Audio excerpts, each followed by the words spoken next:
अस्सलाम वालेकुम dear students. आज हम लोग एक्सरसाइज 1.1 का क्वेश्चन नंबर 2 सॉल्व करेंगे। और इस क्वेश्चन में आपसे कहा गया है कि आपने दिए गए क्वेश्चंस को फैक्टराइजेशन की मदद से सॉल्व करना है, सॉल्व बाय फैक्टराइजेशन। तो स्मार्ट सिलेबस के मुताबिक इसका सेकंड पार्ट आपके सिलेबस में शामिल है। तो क्वेश्चन कुछ इस तरह से है, 3y² is equal to y into y minus 5। तो बेटा सबसे पहले आप लोगों ने जब इसको सॉल्व करना है तो इस y को आप लोगों ने मल्टीप्लाई करवाना है, y इंटू वाई² और ये हो जाएगा 5y। यहाँ पर हमारे पास है 3y²। उसके बाद आप लोगों के पास यहाँ पर ये जो y² है ये प्लस है और ये 5y यहाँ पर माइनस है। इन दोनों वैल्यूज़ को जब इस तरफ मूव करवाएंगे तो इनके साइंस चेंज हो जाएंगे। ये यहाँ पर आकर माइनस y² हो जाएगा और ये यहाँ पर आकर प्लस का 5y हो जाएगा इज़ इक्वल टू 0। 3y² में से 1y² को माइनस करेंगे तो आपके पास 2y² रिमेनिंग वैल्यू आएगी, प्लस 5y है इज़ इक्वल टू 0। इन दोनों में से y को कॉमन ले लेंगे, y कॉमन आ जाएगा। उसके बाद आपके पास 2y प्लस 5 रिमेनिंग वैल्यू रह जाएगी इज़ इक्वल टू 0। बेटा यहाँ पर कुछ बच्चे ये मिस्टेक कर जाते हैं कि y चूँकि यहाँ पे मल्टीप्लाई हो रहा है तो इसको दूसरी तरफ ले जाके डिवाइड कर देते हैं और वो 0 हो जाता है। तो आप लोगों ने इस तरह की गलती नहीं करनी, क्योंकि अगर आप लोग ये चीज़ करते हैं तो आप लोग अपनी एक रूट लूज़ कर देते हैं, यानी कि आपकी एक रूट ज़ाया हो जाती है। ये चूँकि एक क्वाड्रेटिक इक्वेशन है तो इसके रूट्स 2 हमें आंसर के तौर पर मिलेंगे।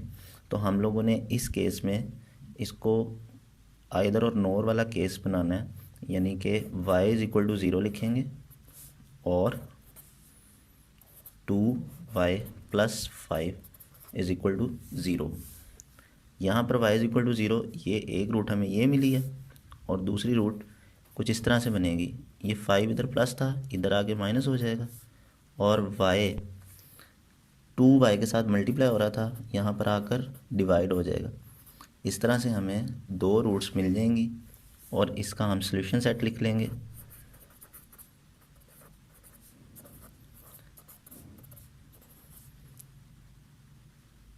ज़ीरो माइनस 5/2 ये इसका सॉल्यूशन सेट है। क्वेश्चन नंबर 2 का पार्ट नंबर 3 अब हम लोग सॉल्व करेंगे। और इस क्वेश्चन में हमें जो इक्वेशन दी गई है वो कुछ इस तरह से है, x² minus 11x is equal to 152। तो बेटा आप लोगों ने इसको एक स्टैंडर्ड फॉर्म में सबसे पहले लिख लेना है, स्टैंडर्ड क्वाड्रेटिक इक्वेशन की फॉर्म में। अब यहाँ पर ये 152 इक्वालिटी के दूसरी तरफ है, ये प्लस हो रहा है, इसको इस तरफ ले आएंगे, ये इस तरफ आकर माइनस हो जाएगा। x² minus 11x minus 152 is equal to 0। उसके बाद इसको हम लोग फैक्टराइज कर लेंगे बेटा। अब फैक्टराइजेशन जो है वो हम लोगों ने पहले भी 9th क्लास में पढ़ी हुई है बेटा। आप लोगों ने 9th क्लास के चैप्टर 5 में और चैप्टर 6 में आप लोगों ने काफ़ी डिटेल से ये फैक्टराइजेशन का प्रोसेस पढ़ा हुआ है। मैं फिर भी यहाँ पर इसको एक्सप्लेन कर देता हूँ एक बार। यहाँ पर जो हम लोग फैक्टर्स बनाने का प्रोसेस करने वाले हैं वो कुछ इस तरह से है बेटा कि आप लोगों ने पहली और आखिरी रकम को एक दूसरे के साथ मल्टीप्लाई करवा लेना होता है। ये हर बार ऐसा ही होता है, पहली और आखिरी रकम को हमेशा मल्टीप्लाई करवा लेना होता है बेटा आप लोगों ने। जब आप इसको मल्टीप्लाई करवा लेते हैं तो आप लोगों को यहाँ पर जो वैल्यू मिलेगी वो कुछ इस तरह से मिलेगी, -152x², जब आप साइड वाली वैल्यूज़ को आपस में मल्टीप्लाई करवाएंगे। उसके बाद बेटा आप लोगों के पास यहाँ पर दरमियान में जो वैल्यू 11x है माइनस का, इसको 2 हिस्सों में इस तरह से ब्रेक करना है आपने कि इन दोनों हिस्सों को आपस में प्लस करें या माइनस करें तो रिज़ल्ट हमें वापस 11x मिले, लेकिन उन्हीं 2 वैल्यूज़ को अगर आपस में मल्टीप्लाई करें तो हमें रिज़ल्ट ये वाला मिले, यानी कि -152x²। अब ये 2 फैक्टर्स कहाँ से आएंगे, कैसे मिलेंगे? उसके लिए आप लोगों ने क्या करना होगा, जो आपके पास मल्टीप्लाई करके यहाँ पर एक न्यूमेरिकल वैल्यू आएगी, आपने उसके फैक्टर्स बना लेने हैं। और ये प्रोसीजर आप लोग छोटी क्लासेस में करते रहे हैं। सबसे पहले 2 से करते हैं इसको, आपके पास 2 से आपके पास ये वैल्यू आ जाएगी 2 7 ज़ार 2 6 ज़ार, फिर 2 से करेंगे, 2 3 ज़ार, 2 8 ज़ार, और फिर 2 से करते हैं, 2 1 ज़ार, 1 कैरी, 2 9 ज़ार और 19 1 ज़ार। ये वो वैल्यूज़ हैं जिनके अंदर वो दो फैक्टर्स छुपे हुए हैं। बेटा आप लोगों ने इन्हीं सारी वैल्यूज़ की मदद से उन दो वैल्यूज़ को ढूंढना है जो इस 11x की जगह पे रिप्लेस होंगी, और उन दो वैल्यूज़ को आपस में मल्टीप्लाई करने से हमें माइनस का 152x² मिलेगा, और उन्हीं दो वैल्यूज़ को आपस में प्लस करने से या माइनस करने से हमें माइनस का 11x मिल जाएगा। तो चलें देखते हैं वो वैल्यूज़ कैसे मिलती हैं। देखें आपने पेयर बनाना है, 2 2 ज़ार 4 का पेयर अगर बनता है, 2 2 ज़ार 4 और इधर 19 2 ज़ार 38 बनता है बेटा। अगर आप इन दोनों को मल्टीप्लाई करेंगे तो ये ऑब्वियसली 152 तो देंगे ही, क्योंकि ये इसी के फैक्टर्स हैं। लेकिन हमने देखना ये है कि ये आपस में प्लस या माइनस करने से हमें माइनस का 11x देते हैं। तो बेटा बज़ाहिर आप लोगों को नज़र आ रहा है कि 38 और 4 का डिफरेंस बहुत ज़्यादा है, तो ये 11x तो नहीं दे सकता। तो हम लोग यहाँ से अपनी सिलेक्शन चेंज कर लेते हैं।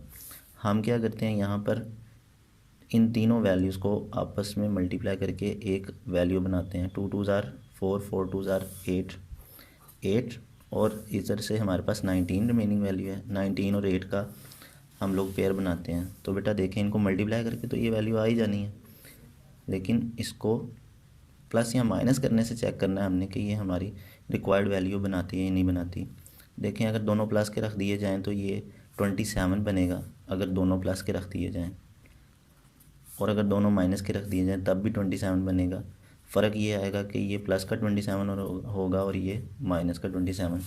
तो इट मीन्स कि अगर हम लोग इसकी मदद से 11x हासिल करना चाहते हैं तो एक वैल्यू को प्लस का और एक को माइनस का रखते हैं।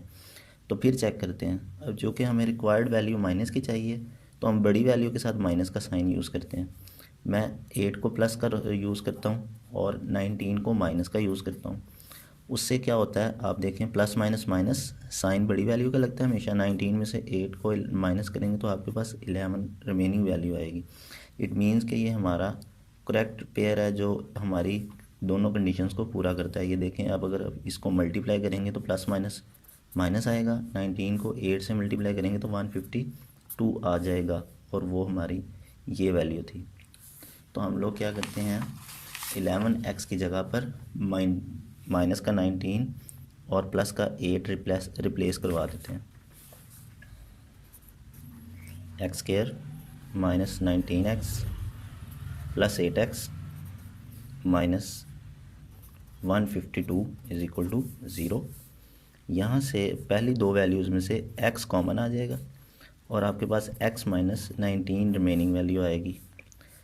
इन दोनों वैल्यूज़ में से 8 कॉमन आएगा, x माइनस 19 रिमेनिंग वैल्यू होगी इज़ इक्वल टू 2। उसके बाद आप लोग देखें ये वैल्यू और ये वैल्यू, इन दोनों में से x माइनस 19 कॉमन आ जाएगा और बाकी आपके पास वैल्यू रह जाएगी x plus 8 is equal to 0। अब हम लोग इसको लिखेंगे x minus 19 is equal to 0 और दूसरी तरफ x plus 8 is equal to 0। उसके बाद x इज़ इक्वल टू 19 मिलेगा हमें, और यहाँ पर x is equal to minus 8 मिलेगा। ये x की दो वैल्यूज़ आ गई हैं और ये हमारी रूट्स हैं। इसको सॉल्यूशन सेट में लिख लेंगे हम लोग।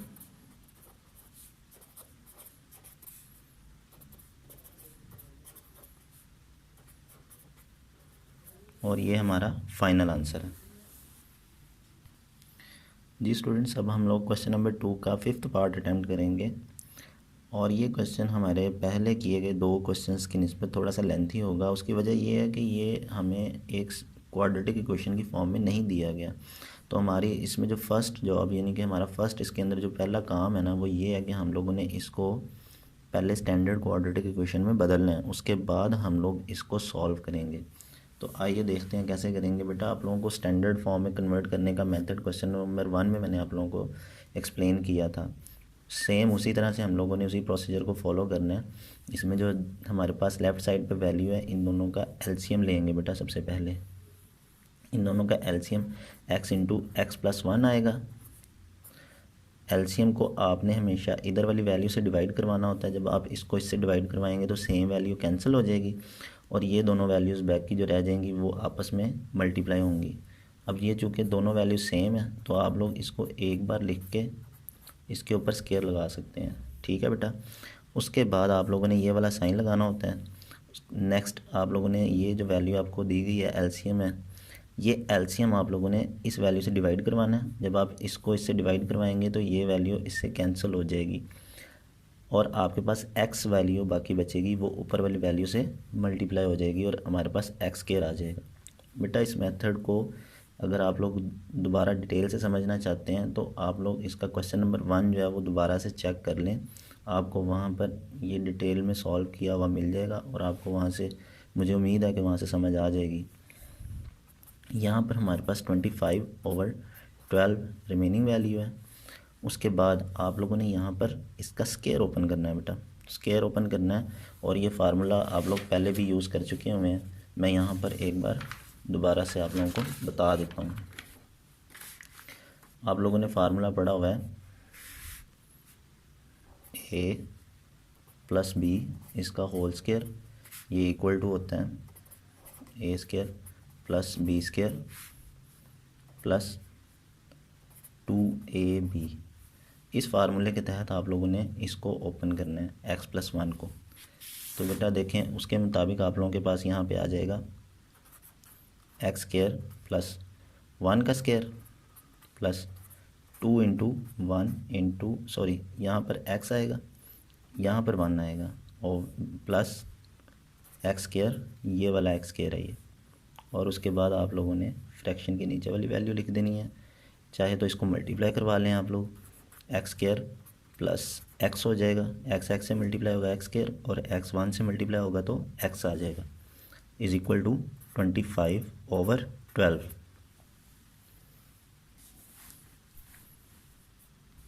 मज़ीद सॉल्व करते हुए हमारे पास ये वैल्यू कुछ इस तरह से बन जाएगी x² + 1 + 2x + x² over x² + x is equal to 25/12। ये दोनों वैल्यू सेम है, इनको आपस में हम लोग ऐड कर सकते हैं क्योंकि दोनों प्लस की वैल्यूज़ हैं। तो ये हो जाएगा 2x² + 2x + 1 over x² + x is equal to 25/12। उसके बाद बेटा यहाँ पर आप लोग इनको क्रॉस मल्टीप्लाई करवा दें, ये यहाँ पर डिवाइड हो रहा है इधर आकर मल्टीप्लाई हो जाएगा और ये यहाँ पर डिवाइड हो रहा है ये इधर आकर मल्टीप्लाई हो जाएगा। तो 12 × 2x² + 2x + 1 is equal to 25 × x² + x। उसके बाद आप लोगों के पास 12 × 2 = 24 हो जाएगा, 24x², 12 × 2 = 24x और 12 × 1 = 12। एक बार मैं ये रिपीट कर देता हूँ, ये मल्टीप्लिकेशन की तरतीब क्या है।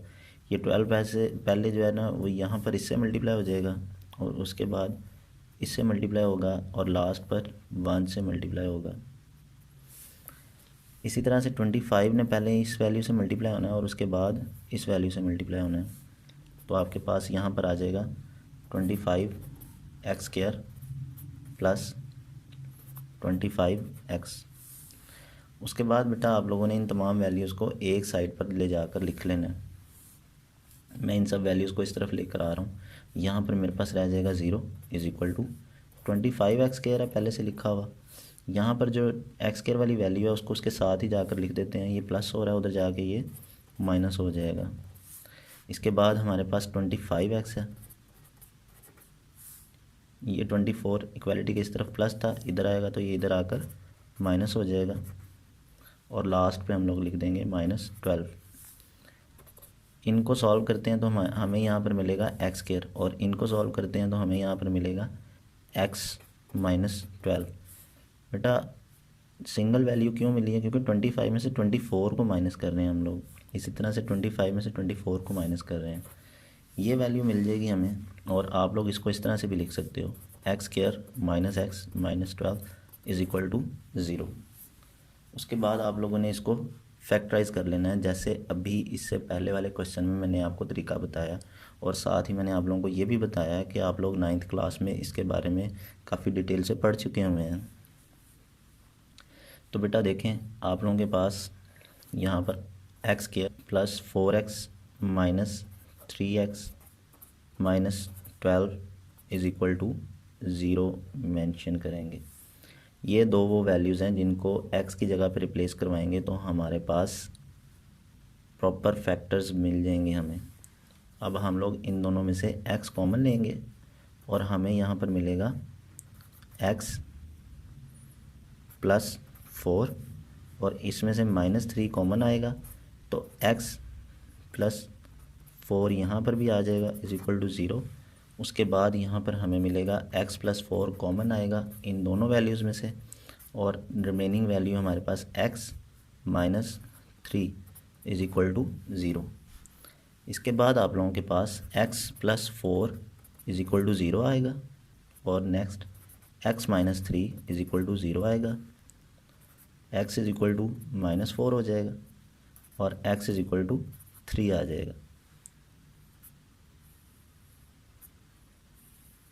तो बेटा इसके बाद आप लोगों के पास इसका सॉल्यूशन सेट आपके पास बन जाएगा।